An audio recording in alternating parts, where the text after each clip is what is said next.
Are you ready to break free from the doubts and limits holding you back? Welcome to Embrace Your Value, where therapy meets coaching to help you unlock your true worth and take control of your life. Hi, I'm Kristen, a trauma therapist dedicated to helping you heal, break old patterns, and reclaim your power. And I'm Jen, your support coach, here to show you how to set fierce boundaries, embrace self-compassion, and step boldly into the life you deserve. So, whether you're stuck in self doubt or feeling lost, know this: your value isn't up for negotiation. It's time to own it.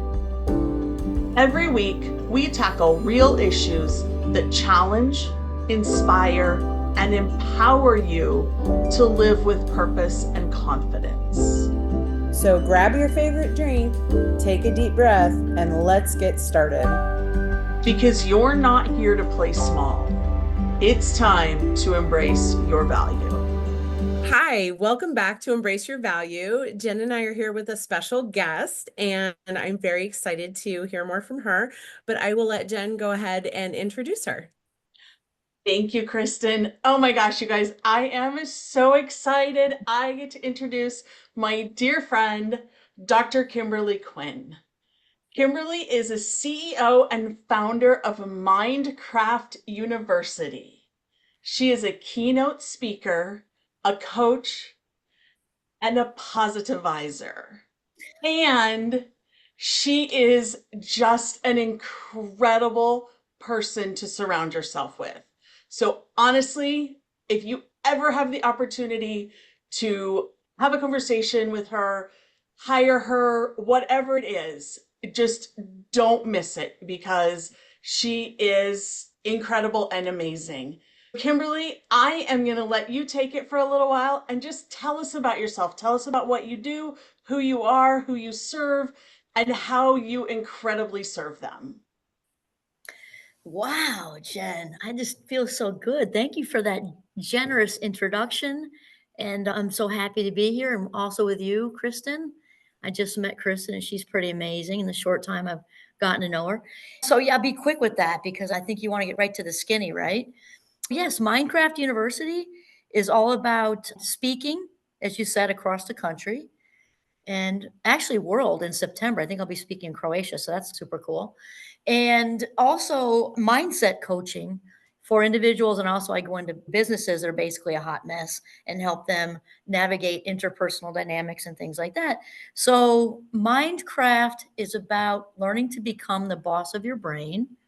I know Kristen is a trauma therapist. So we're talking about being a warrior. She's out there doing that. So you're probably all too familiar, Kristen, with teaching people how to rewire out of trauma and rewire into a place of survival and thrival with becoming Absolutely. happier, more positive. And Yeah. so that's what I do is I basically, if I were going to say, if you said, Kimberly, what do you do without all that wonderful, I would just say, I help people rewire their minds to live the highest versions of themselves. One sentence. And how we do this, it's via speaking and coaching and things like that. Did you want to jump into the topic du jour or what? Let's just dive right in. Dive right in. Okay, so I forgot about the positivizer. I love that. I love that. And a catalyst for happiness. Okay, so when the amazing Jennifer and also the amazing Kristen asked me to join up on their podcast, think about a topic. I know they both work with a lot of women, although this is relatable to pretty much anyone who's lived long enough. I came up with the topic of that feeling of original worthiness that we are all born with. And I know with all the coaching work Jennifer does and the therapizing that Kristen does, I'm going to guess that this is a big struggle for the people you work with because we're born into this world warm and wet. And we also know we're born into our little, like we all have a frame around us. We have a natural boundary. I know Jen's super into boundaries. There's this natural frame that, like our little baby frame, we're born into this world with, where within that frame, we know that we are loved and cherished and adored without question. That baby knows that her spirit is perfect and that she's wanted and It doesn't even question it. There's no self-doubt. It doesn't exist in the little baby frame. Then fast forward to 30s, 40s, 50s, 60s, and beyond, and y'all trying to help people get that feeling back because something happens in between that precious little baby frame. We get pulled out of our frame entirely, especially by trauma. We're yanked out of our frame. We learn to get our good feels in other ways, such as substance use and shopping and sex. Not great, fabulous, five-star healthy sex, but unhealthy sex, and fill in the blank with whatever to get the good feels in ways that obviously aren't going to last like they do when we're in our little baby frame. So I thought this might be a good topic. And if it's okay with you, I'll share a little story that's true. Is that all right? Or did you want to throw some questions at me? No, share away. This is beautiful. Okay. I wonder if either of you have ever had that situation. I'll tell you, I actually used this one of my TED Talks too. I don't know if you heard those or not, but I was on the beach up here on a lake with very freezing water because in northern Vermont it only gets so warm ever. But it wasn't much of a beach day, and I was at the beach with our youngest daughter, who was then taking a summer course in. It's going to sound like, why would anybody do that? A summer course in anthropology with this monstrous textbook. So that's not really the whole story, but she had it flipped open. She was on her stomach. And if you've ever had the feeling in your lives, either one of you, where something happens, this isn't even like a bad story, this is a good story, but you're in it in the current present moment. And I had this light bulb of, this is going to be a story for later. I just can't see it yet. So this is what happened. So Delaney is on her stomach, flipping this humongous. Who brings a textbook to the beach? Only my kid. And it's colorful because it's anthropology. So it's like tribes of New Guinea. It's like really colorful. So over comes this adorable little cheeky little cherub, this little baby girl, about one-ish. She could walk, but she was struggling to navigate the sand. It's hard enough to walk when you're 14 months anyway. And so Delaney's on this big blanket. Mom's safe 10 feet away, smiling. She's got her little hat on, her little bathing suit, cheeks out to here. She goes right up to Delaney, lifts her head up and smiled. And the baby started like pointing at the colorful pictures. And then she starts to flip the pages, like seemingly super excited about the tribes of New Guinea. And then she proceeds to stick her very pudgy, very sandy little fist into the bag of goldfish crackers that Delaney had there. And I'm standing there with this aha moment of, this is a story for later. And this is what happened with that. And Mom's smiling and everything else. So that turned into part of a TED Talk and then a recent talk in Utah in the fall with Julie. Remember Julie, Jennifer? I did it for her. And I thought to myself, wow, I looked at that 14-month-old girl, clearly still in her little baby frame. She assumed without any doubt, without any question, she was invited to that blanket party of three, Delaney and I and her, that she was absolutely welcome to dip her sandy little hand into the goldfish crackers. She smiled. She knew she would be loved, cherished, invited, adored, didn't question any of that. So then I'm thinking, okay, fast forward to mid-20s even, maybe sooner with trauma happening, 20s, 30s, 40s, 50s, 60s, especially that's what midlife is for, figuring all that stuff out. And what happened that people are now trying to get what that little 14-month-old had, that feeling of original worthiness, trying to get that back. And they're paying tons of money for therapists, going to retreats, getting coaching. And that 14-month-old is all, she's already got it. And so that's what I figure would be a good topic for today, if that's all right with you. I don't know if you Yes. have any questions for me or keep rolling. I don't know. Yeah, I would come at that and say, this sounds like what I would call attachment. So like the whole attachment theory is if you have good attachment as a child. If we think about in the context of babies who are in foster care, or if they're in an orphanage and they don't have that attachment, they don't have someone holding them, they don't have somebody loving them, that's trauma. That's when they learn that the world isn't safe. So this little 14-month-old, what you're talking about is she said, the world is safe for me. Yes. I have a healthy attachment to my mother, to myself, to the world, and I can be okay. So for me, that, like in my language, that would be like an attachment thing. I think that's a huge part of it, Kristen, for sure, because we know where that goes, right? We know when there's not a secure attachment, little baby trauma. And then that's a reason right there to get yanked out of your frame, because babies are inherently dependent, right? And so if I'm dependent on sick people, dysfunction, substance abuse going on in the house, they don't even have to be, people can actually be there and not be there. No, it's a really good point with the attachment. And when, even though real memory doesn't start for a baby till about 3, they have feeling memory, unconscious memory of being picked up when they were crying and hungry, sick, angry, sick, hungry, tired, the whole thing. They have that memory of, if I cry, my needs are met. And they have those memories of inherent trust, and that's where their security comes from.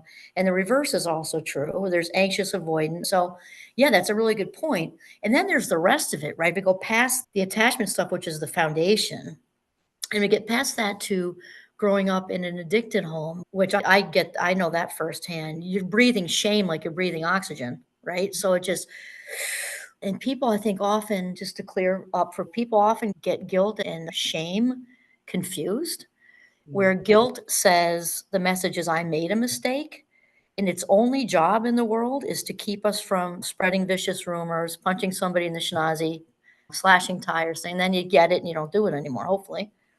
Versus shame, instead of saying, I made the mistake, shame says, I am the mistake, right? So it's all these feelings of being flawed and defective and damaged goods. And in my opinion, the most excruciating feeling a human being can possibly experience, being broken and damaged goods. And that's why you both have jobs, because the world without shame, the world probably would be way okay, because that's really the crux of issues, right up to war, like individual, right up to all of it, right? So something happens with that feeling of original worthiness, then where we get pulled out by messaging of not being enough, like starting with the attachment stuff. And if you are securely attached, more armor to deal with that as you grow older, obviously.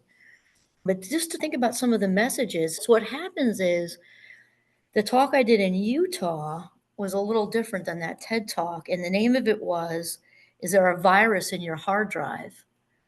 And the virus was metaphorical for shame, because if we compare it to a computer, when a virus gets in the computer, what happens? It changes the whole internal mechanism of the computer. And what happens with a virus in the body, let's go extreme here and say either AIDS or cancer, because they're similar but different. The cells that they attack actually lose their identity. That's how the T cells, as you both know, works with AIDS. With a computer, it's the same too, because in the computer sense, it slows down the functioning, not able to process as well. So it's not just that one message, ouch, it hurt, keep going on with life. Yes, you go on with life, but your whole filter, your whole perception, your whole scaffolding, if you want to get psychological. Piaget and Vygotsky is actually the one I was thinking of. Vygotsky is the scaffold guy. It changes your whole filter. So like you picture like a calendar you dump pasta through, everybody's calendar is going to be different. So all the information coming in is going through Jennifer's calendar, and it's going through Kristen's calendar. If you have 4 kids in the same family with an abuser, all 4 are going to have a different experience of the same, I'm going to say guy because it's usually the physically wise, although not necessarily, but statistically a little bit more. I just choosing a pronoun, you can interchange whatever. And so it's very important. And I know that you both know that, because when you're dealing with trauma, one person's trauma is not necessarily the other person's trauma, because the trauma by definition is an event or chronic events that override the mind's ability to cope, which is not true. The thing that happened might not do that for one sibling, and it does for another sibling. And so the idea is that shame is the ultimate disruptor of the mind and spirit, in my opinion. I think in most people's opinions, but it really truly is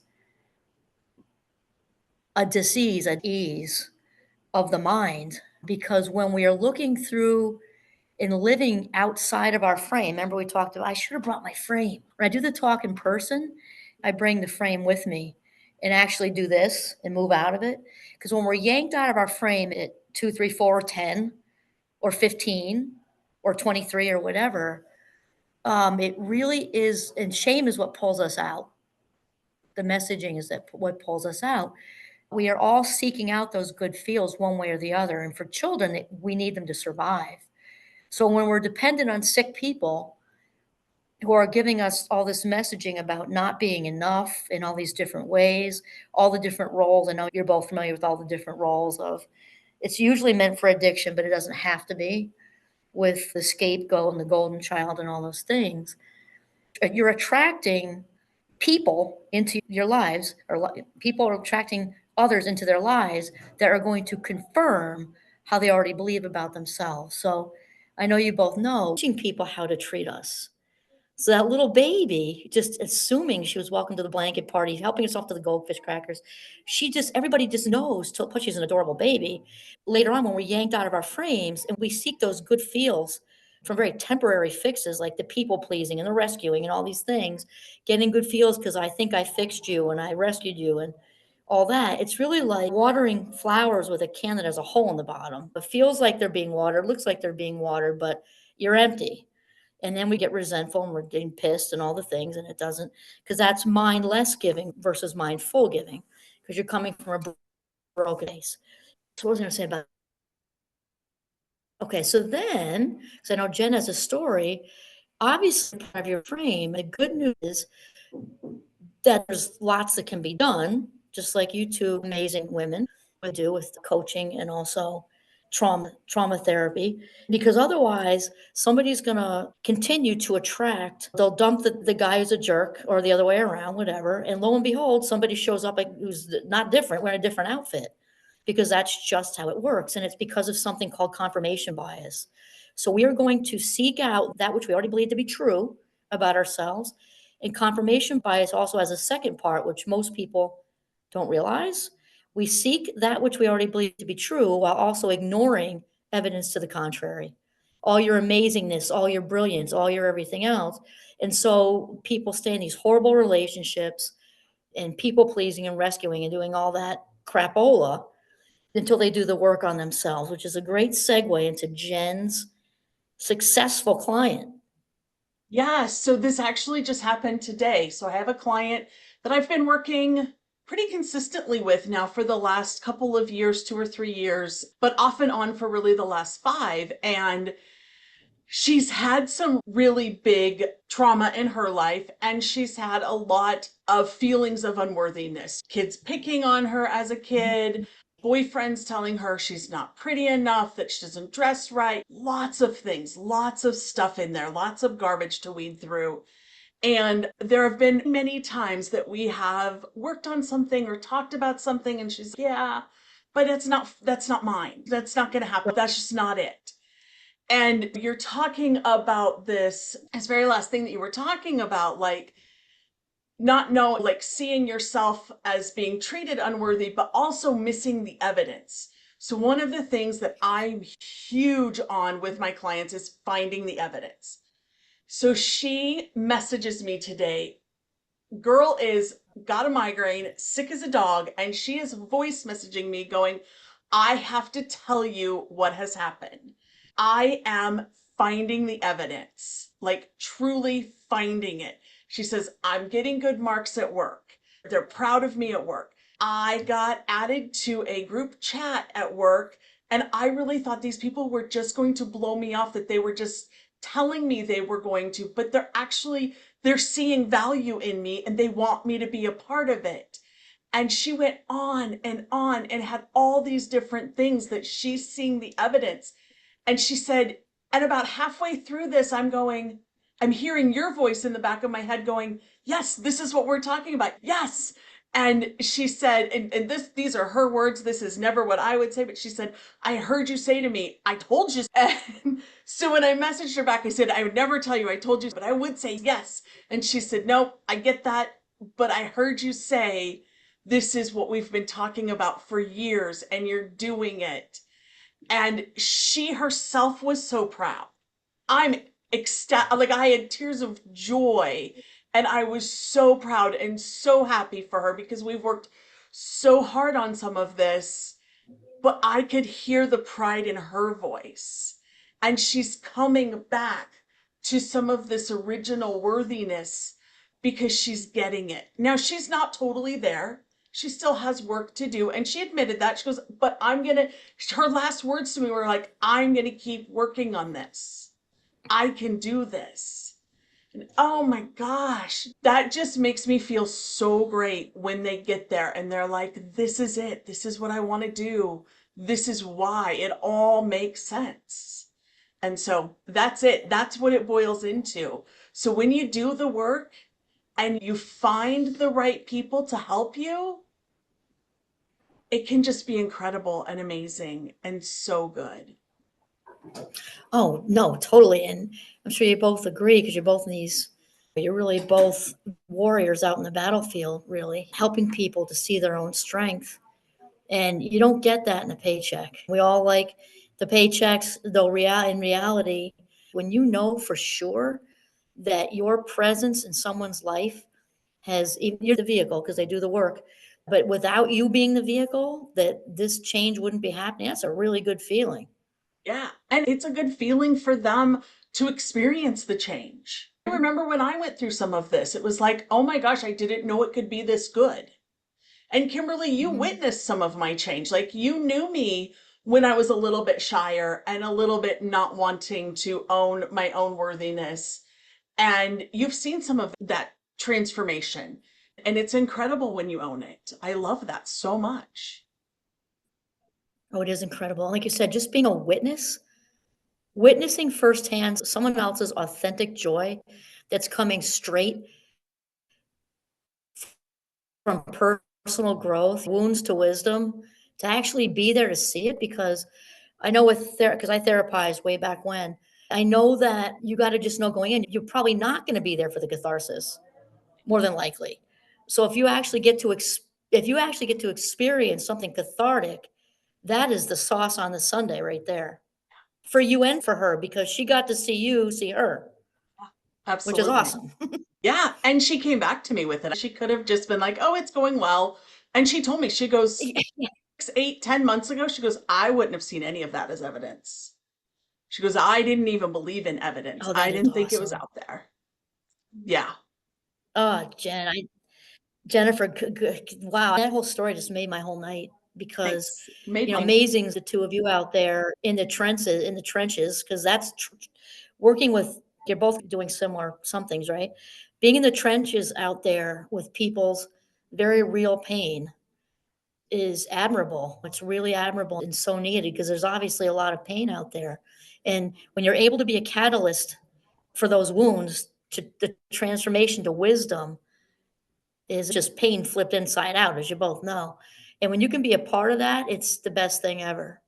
Absolutely. Yeah, I Absolutely. definitely agree. I've seen so much amazing change in my short career. This is actually my second career. So I've only been doing this about 11 years. It's like I've been very fortunate to just see some wonderful growth from people. Wow, fantastic. And yeah, Kristen, as a trauma first responder, Yeah. or maybe second responder, but you're responding at all because people, many people, even within the clinical field, even people who are in it run from trauma. You both deserve some big love and big kudos for wrapping around it, because people's pain scares people Yes. and sadly pushes people away when what we really need is people to come closer.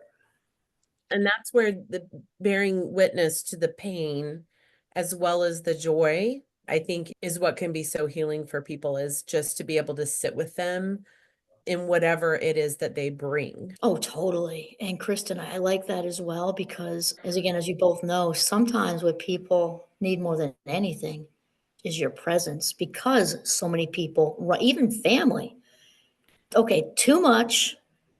You were sexually assaulted by whom? Too much. Blah.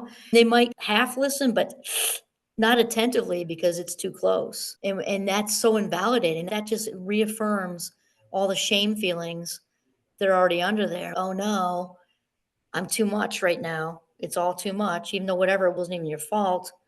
It's pushing people away. See, I told you I wasn't good enough. I told you I wasn't healthy enough. I wasn't stable enough, whatever, because I'm pushing away people even close to me. So by both of you sitting and being present with them, it's the most healing message ever, is that I accept you with your pain. Yeah, and I love that you brought up like too much, because I feel like a lot of trauma either makes us feel like too much or too little. And that just bringing somebody into the middle of each one of these is okay in its own, but Right. being able to be in the middle and feel like you're just beautifully you, not too much or too little, but just you. I feel like that's part of the work too. Yeah, it's like Goldilocks, not too warm, cold. You want to be in the Goldilocks where it's just right. Yeah. You've got your pain, you're working through it, but it doesn't need to define what? I think you went out. What'd you say, Kristen? I said baby bear. Yeah. You want to be baby bear. Yeah, or right. Not Oh, too sorry. hot. It's baby Baby bear. Was bear like, was the right, just right. oh yeah, all right. Got my kid's story messed up, but you know, because I think it's called the Goldilocks principle. It's something. There's a thing. It's the Goldilocks principle. I think they need to rename it the baby bear principle. But where it's just right, where you can own your pain, but not let it define you anymore. Like for me, like when I've explained it to people in different talks or whatever, is once you work through your trauma, and I've got my share too, it's like a pile of bones in the corner, because people say, oh, forget. The brain, as a cognitive psychologist, I can tell you, as much as the brain works like a computer, it does not have a delete button like that. The memories, anybody who's gone through trauma knows, not only do they not go away, they fight and fight to get back as much as possible. To realize that you can still have what happened, but it doesn't need to have the power anymore or the meat on the bones. And it can be a pile of bones, eventually a pile of ashes when you really heal, that have no more power over you. No more power. And be able to just know that it did happen, and that you, like Barry Marty Seligman, the post-traumatic growth that comes out of it makes you, and identify with, man, I'm badass from survival to thrival. Yeah. Yeah. I love it. Kimberly, this has been incredible. Do you have any last thoughts you want to share or anything? And if not, I would love for you to tell people how they can get in touch with you. And I will link everything in the show notes, but tell people how to find you. Okay, you can probably during ski season find me on a chairlift. All right. So www.mindcraftuniversity.com. You need the W's for some reason, don't know. Mine is the same one. And then I'll give you my Instagram and also TikTok, the stress outlet. It's a daily dose of positivity, 90 seconds long. And all that can be gotten off the website, actually. So if you just do Mindcraft University, it's one-stop shopping, and my email's there too. There's a newsletter you can sign up for. It's all there. I will tell you, as someone who watches her stress outlet all the time, it's amazing and incredible. And she takes you all on all these different adventures with her dog, and it's beautiful. And I love every bit of it. Kimberly, thank you so much for being our guest today. Thank you for sharing with our audience and just sharing your wisdom and your heart, because everybody is, don't get me wrong, like I shouldn't say everybody, but the people we have on our podcast are all this way. But you are one of those rare gems that I always like. I love to listen to your stories. I think you are an amazing storyteller. I just love to listen to you tell stories, and you're just always you. I always get the same version of you. I always know what I'm going to get. And I adore that in you so much. So thank you for being here and just making our podcast better for our listeners. I just love every minute of it. Well, thank you for having me, Jennifer, and also Kristen, and for your kind words. You just filled me right up to the top. I'm feeling all the warm fuzzies and just feel my happy bubble is full. What a great use of my life minutes. Excellent. Yes. All right. And for our listeners, thank you for showing up. Thank you for listening. Thank you for being a part of it. Drop any questions, comments, concerns, anything you have. We want to help you with that. And otherwise, we will see you next time. Bye. Bye. Thank you for being here with us today. If today's episode hit home, don't just keep it to yourself. Subscribe, leave us a review, and share this episode with someone who needs to hear it. Because everyone deserves to know their worth. Next week, we're diving even deeper with more insights and tools to help you break free from limitations and live authentically.